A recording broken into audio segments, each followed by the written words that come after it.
Hey guys, welcome back to Ripe Stories. This video is gonna be all about entitled people thinking they are above the law and then act like complete lunatics as a result. Let's dive right into the video. And the first one is titled, Entitled Dad Tried to Force My Brother to Give Up His Make-A-Wish Spot. So my little brother, 15 male, has a terminal illness. So he was recently granted a Make-A-Wish trip and he chose to meet a famous animator and tour their studio. An entitled dad from our community group caught wind of it and came over just to talk. He said his own son, 14 male, who has severe social anxiety, deserves a wish too, and that my brother should pick something easier to share, like a Disney trip.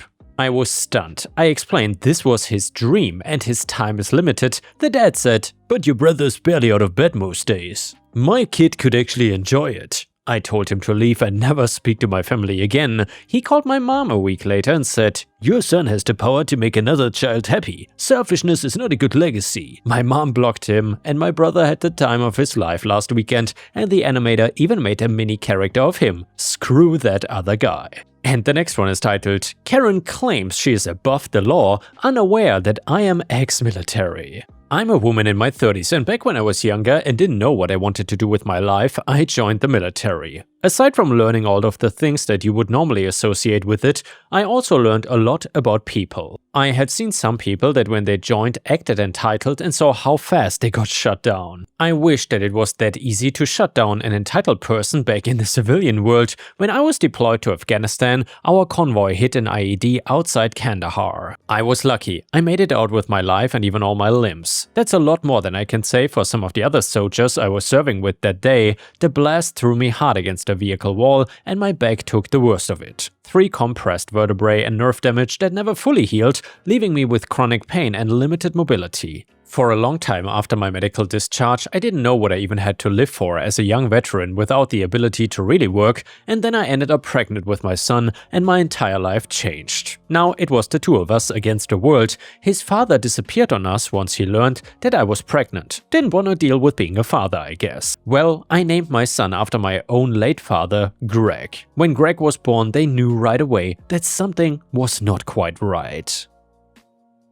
They might have known sooner, but I didn't agree to any extra testing when I was still pregnant. Once I saw him, I knew that something was wrong too. His legs were extremely thin and weak looking. After extensive genetic testing, the doctors diagnosed him with spinal muscular atrophy type 2. It's a genetic condition that affects the motor neurons in his spinal cord, causing progressive muscle weakness and atrophy, particularly in his legs and trunk. Years passed and more testing, and basically at this point Greg is 8 and cannot really use the muscles in his legs for more than a couple minutes before they give out completely. The doctors explained that with SMA type 2, most children never walk independently and will need mobility aids their entire lives. I was hoping for years that he'd get older and the legs would get stronger, but it never happened.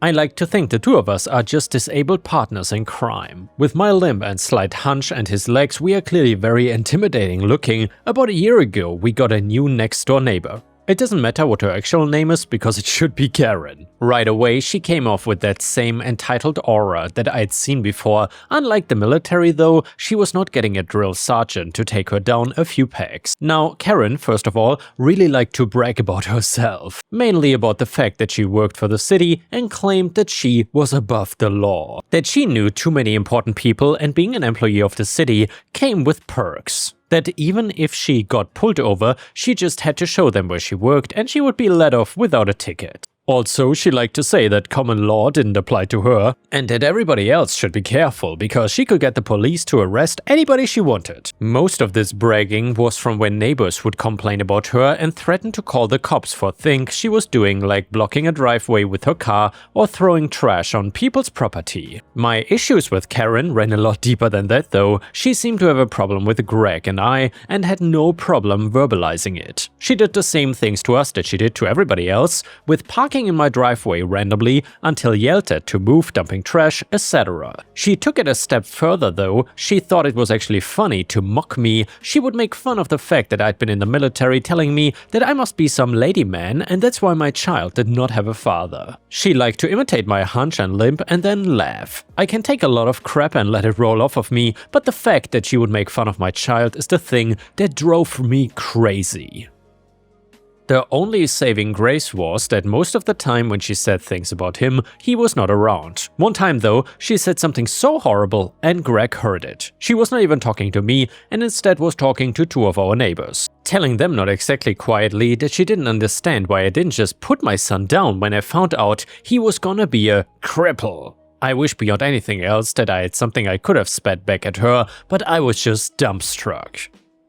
The fact that he heard it though nearly broke my heart. I think a lot of people are under the belief that if somebody is physically disabled, that something is wrong with their mind too. Either that or they just have no heart, just like Karen. Greg understood what she said and what that meant. That night he was crying and actually apologized to me for being broken. At that point, I hated Karen more than anybody else I'd ever met in my life. One big issue that I face with Greg is that we don't have an accessibility van. When I transport Greg anywhere in the car, it requires careful planning. At home, Greg uses an electric wheelchair. After trying several models, we found one that works well for his specific needs and muscle strength. The school bus can accommodate it with their wheelchair lift. When it's just the two of us going somewhere though, we have to use a different system. I helped Greg transfer from his electric wheelchair to the car seat, supporting most of his weight during the transfer since his trunk muscles are weak. Once he's secure in the car, I have to bring his electric wheelchair back inside since there's no way it fits in our regular car.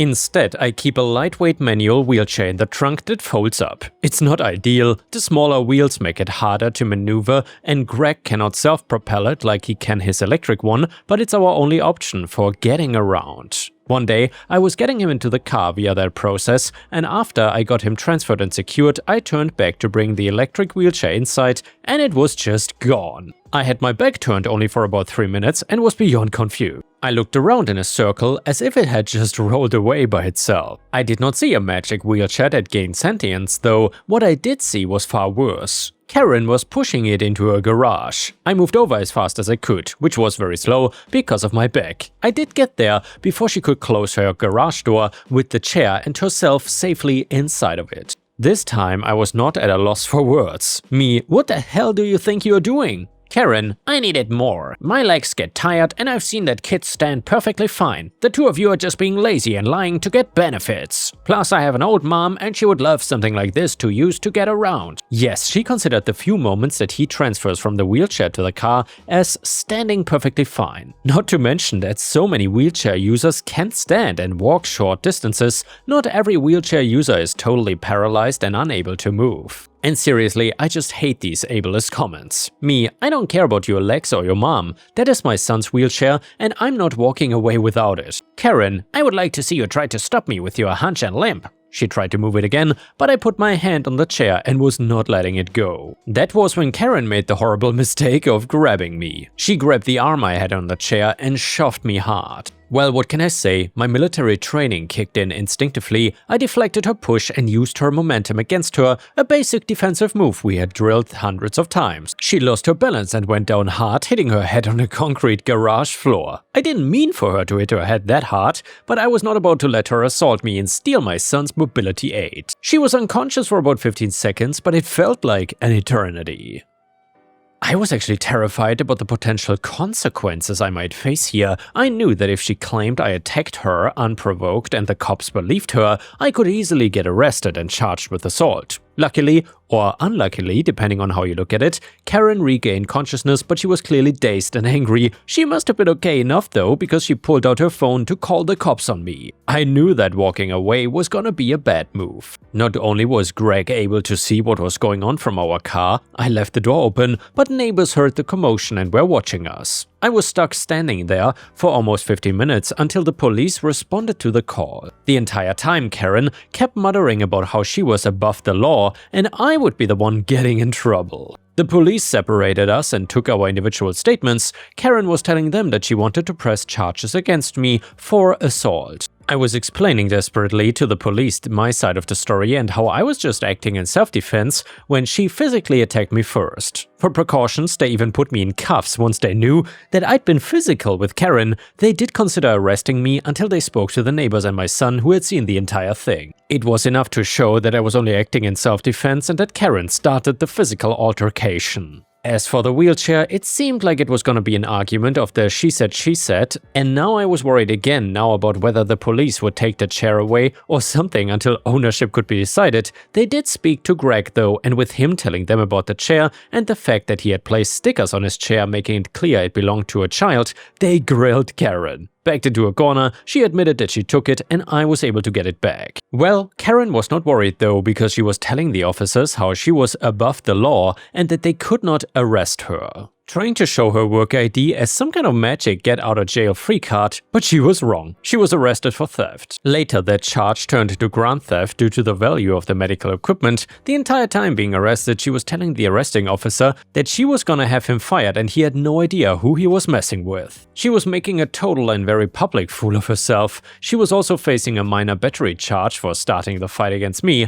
My biggest concern at the time was that I noticed that the wheelchair had sustained damage while she stole it. She clearly didn't know how it worked and had tried to force it to move by grabbing the wheels and pushing while the power was still on. When I tried to operate the wheelchair later, the damaged motor was causing the chair to pull to one side and make grinding noises. It was not safe at all for Greg to use. I had to get it repaired by a specialized mobility equipment technician, and you can be sure as sunshine in a desert that I was suing Karen to make her pay for the damage. The repair bill was over $1,200 since they had to replace the entire motor assembly and realign the drive system. I'd go into detail about the civil case for the repair money, but it's pretty boring. It took forever to actually get to court, but once we did and I had the bill for what it cost and the police report that she stole it, she was forced to fork over the money. I paid out of pocket as soon as I could because I didn't want Greg to suffer without it until our court date finally came up. I know it gets mentioned a lot online, but the wait to see a judge is ridiculous, at least here in America. Anyway, the part that I find really satisfying and karma is that Karen got fired from her job. So I didn't know all this time what exactly she did or why she thought her job put her above the law. I figured she worked in the legal department or some big higher position, but nope, she just worked for the post office. She just really thought the city job meant total immunity from the law, a fact she brought up when facing her criminal charges. With that being her sole defense, it clearly didn't work out well for her. She was found guilty, and apparently grand theft of medical equipment carries harsher penalties than regular theft. I think there's a big market for these things, so they're trying to put stronger deterrents in place. She got 6 months house arrest and 2 years probation. She was lucky that she didn't end up in prison, honestly. The best part to me though was that since she had a city job and was convicted of a felony, she could no longer hold that position. She was fired not only from the post office but barred from holding any city job because of her criminal record. The one thing she had going for her bragging-wise, and it was taken away because of her own stupidity and ableism. Everybody knew what she had done and nobody was going to forget about it anytime soon.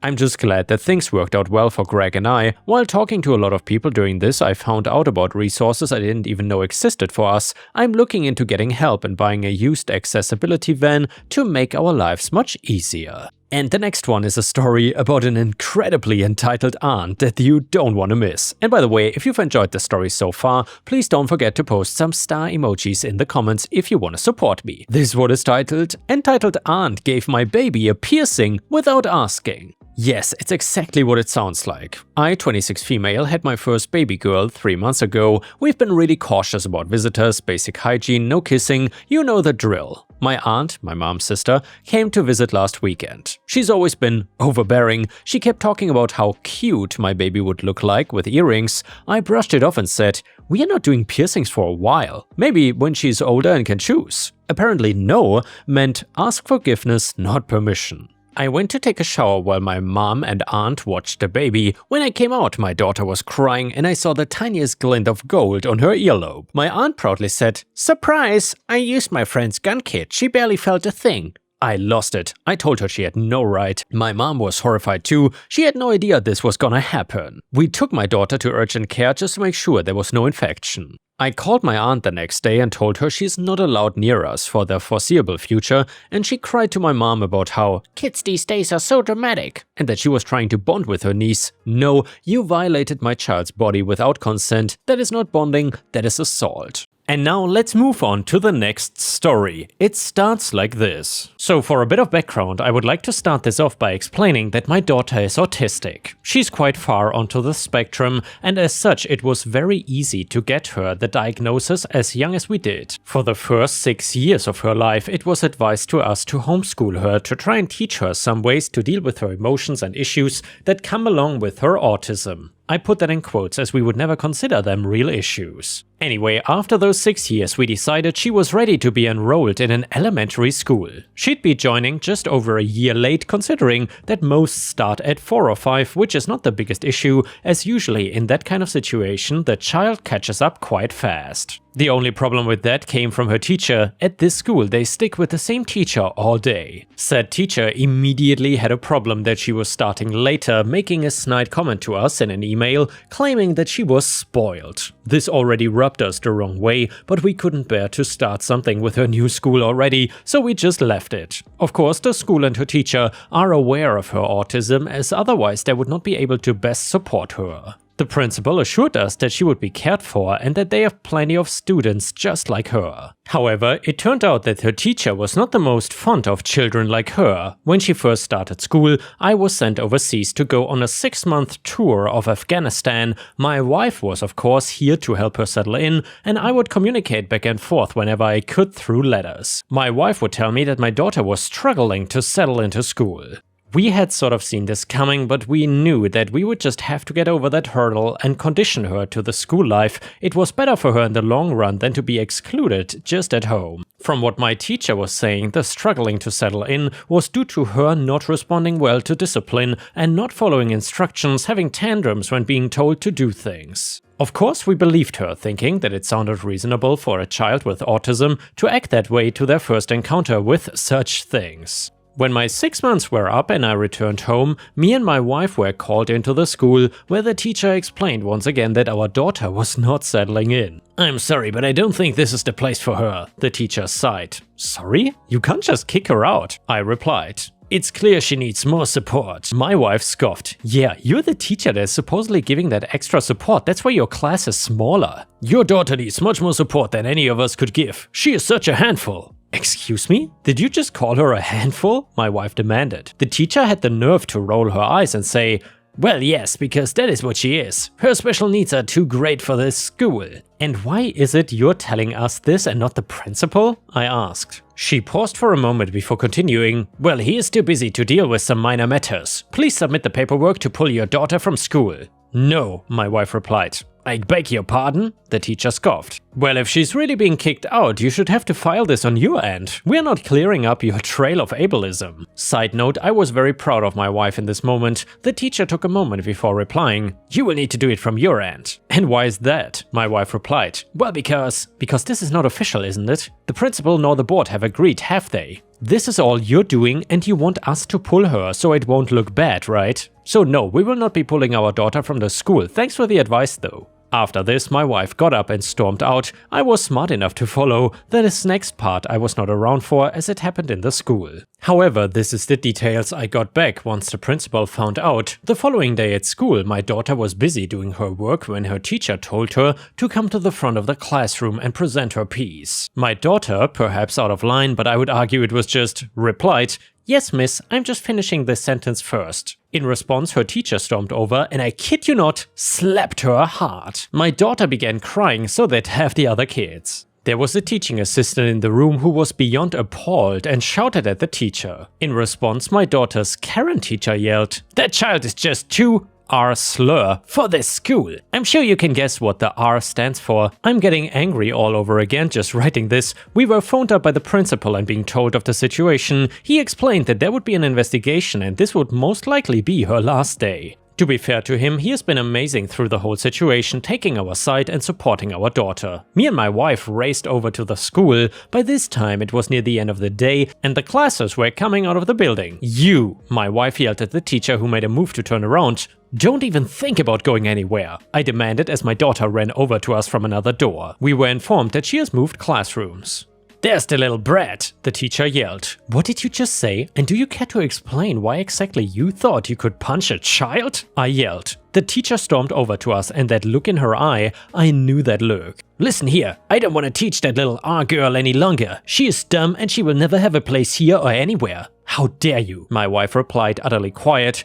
"Well, it's the truth. You're a bully," my daughter yelled. Good for her. At this, the teacher snapped her gaze to my child and made a step forward to approach her, raising her hand up. Of course, before she could get any closer, I stepped forward and punched her right in the temple, knocking her out. Given the number of people watching, it was clear it was gonna end very badly for this teacher. The police were called and statements were given, including from my daughter, who was very brave in explaining what had happened to her.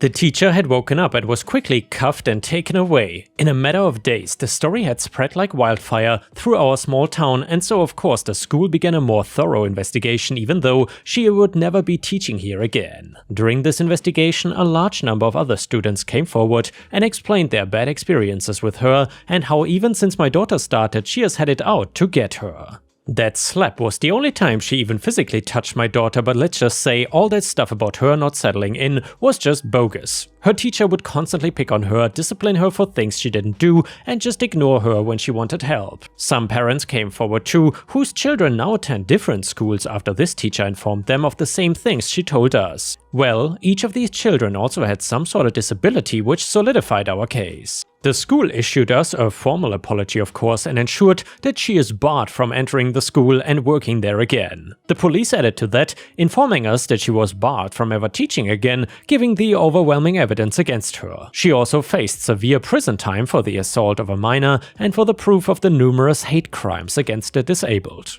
My daughter stayed at school and is now getting excellent support and is doing very well. She is top of her class and has made a lovely bubble of friends. I feel great knowing that we've had our justice and that her teacher can no longer harm her. I just hope my daughter is as strong as she was this time to deal with other evils in the world as she grows up. And of course, before we end the video, we will read one last funny story from r/PettyRevenge. This one is titled, "Block my promotion, I will block you from getting hired." So this story is from many years ago. I was working at a large company with plenty of politics. Promotions within a division were reviewed by a group of middle managers in from different departments in that division during a live meeting with the head of the division. I myself was up for promotion but didn't get it. I ended up getting it 6 months later, but the damage was done. I had sought out other jobs by then, had an offer and quit. Well, anyway, a couple of my manager level friends were in the meeting and told me why I got blocked. A manager from another department who I had never worked with stood up and argued against my promotion, probably because this person was upset that a promotion she had put up was successfully argued against by my own department head. She had made up some totally untrue BS about my performance in order to get her way. 4 years later, I'm a department head at a small company when we open a position as head of the function that my promotion blocker was a part of, and sure enough, she applies and is scheduled for an interview when I get contacted by HR because they notice we worked at the same company at the same time.